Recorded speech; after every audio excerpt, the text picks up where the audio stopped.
Hello lovely students, welcome back to my channel. और आज हम पढ़ने जा रहे हैं क्लोरोप्लास्ट की डिटेल स्ट्रक्चर को। सो चलिए हम आज की वीडियो स्टार्ट करते हैं विदाउट एनी फर्दर डू। तो आज हम बात करने वाले हैं स्टोमा और ग्रेना के फंक्शंस और उनके जो स्ट्रक्चर जो पार्ट प्रेजेंट होते हैं उन सब के बारे में। तो क्लोरोप्लास्ट जो होता है वो बेसिकली आपकी लीफ में होता है, ठीक है। लीफ में लोअर साइड में ज़्यादा प्रेजेंट होता है स्टोमाटा और ऊपर साइड में ज़्यादा प्रेजेंट होता है क्लोरोफिल। तो क्लोरोफिल से क्या पता चलता है कि क्लोरोप्लास्ट भी उधर ही प्रेजेंट है।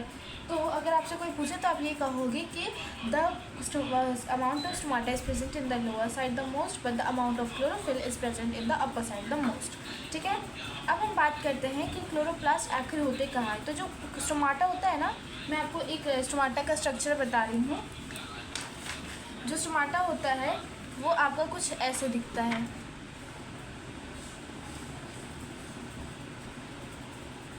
ठीक है। यहाँ पे आपका न्यूक्लियस हो गया। और एक और बात मुझे आपको बतानी थी, ये जो स्टोमाटा होता है, इस स्टोमाटा को तो आप ये जानते हो कि ये गार्ड सेल है आपका। पर ये कुछ बच्चे कहते हैं कि मैम ये क्लोरोफिल है क्या? नहीं बेटा, ये क्लोरोफिल कहाँ से हो गई? तो न्यूक्लियस है। ये रत्ना सागर की बुक में एक एरर आ गया था, तो आप इसको करेक्शन कर लेना। ये होता है आपका क्लोरोप्लास्ट, ठीक है। क्लोरोफिल नहीं होता है, क्लोरोप्लास्ट होता है। और ये आप जान लेना कि ये न्यूक्लियस है। ये आपको सलीना सॉल्यूशन में करेक्शन मिलेगा, बट रत्ना सागर में ये थोड़ा सा एरर हो गया है, तो आप इसका भी करेक्शन कर सकते हैं। नेक्स्टली जो है वो है कि क्लोरोप्लास्ट जो होता है वो डबल लेयर मेम्ब्रेन होता है। क्या होता है? एक डबल लेयर मेम्ब्रेन। तो जो इनर लेयर होती है वो मतलब फोल्ड होती है और एक थाइलाकॉइड बनाती है। सपोज मैंने यहाँ पे ऐसे एक कोई भी पेज लिया, पन्ना लिया, ठीक है। उस पन्ने को अगर हम ऐसे फोल्ड करते रहें ऐसे,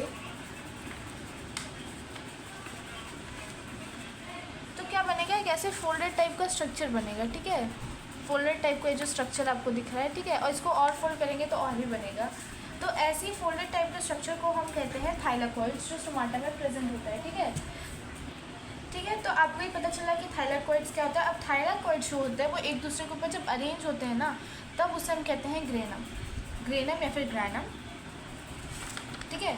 तो inner layer forms thylakoid, hence they are arranged in stacks and forms the granum. यहाँ पे मैंने लिख दिया है thylakoids are the place where chlorophyll is the present, ठीक है। तो यही एक ऐसी प्लेस होती है जहाँ पे क्लोरोफिल प्रेजेंट होता है। क्लोरोफिल कुछ इस टाइप से वहाँ पे प्रेजेंट होता है।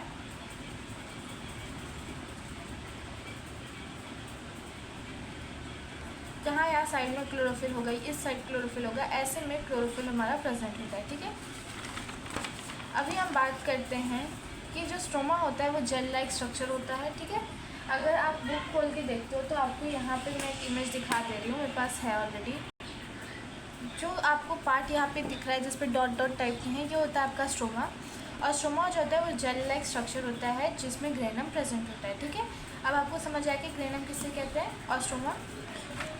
नाउ अब इसके और इसके बारे में फंक्शंस भी पढ़ेंगे। सबसे पहले हम स्ट्रोमा के बारे में कुछ कंटेनिंग उसके पढ़ लेते हैं। स्ट्रोमा में 70 राइबोसोम्स, एंजाइम्स और सर्कुलर वो होते हैं डीएनए, ठीक है।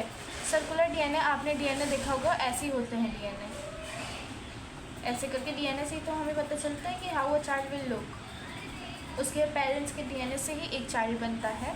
देन हमें पता चलता है कि how will a child look from their parents DNA, ठीक है। तो स्ट्रोमा का है हमें पता चला कि उसमें कि स्ट्रोमा में आपका 70 राइबोसोम्स, एंजाइम और सर्कुलर डीएनए प्रेजेंट होता है, ठीक है। अब इसके फंक्शंस के बारे में पढ़ते हैं कि स्ट्रोमा में डार्क रिएक्शन ऑकर होता है एंड ग्रैनम में लाइट रिएक्शन, ठीक है।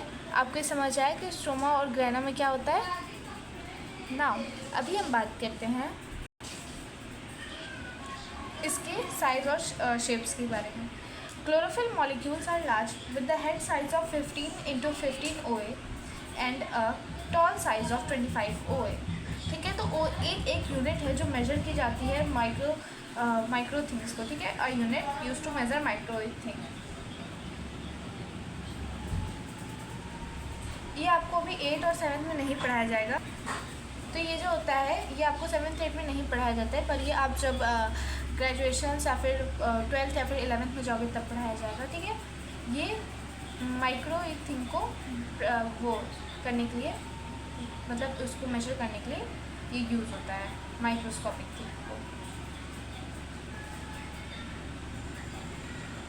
ठीक है।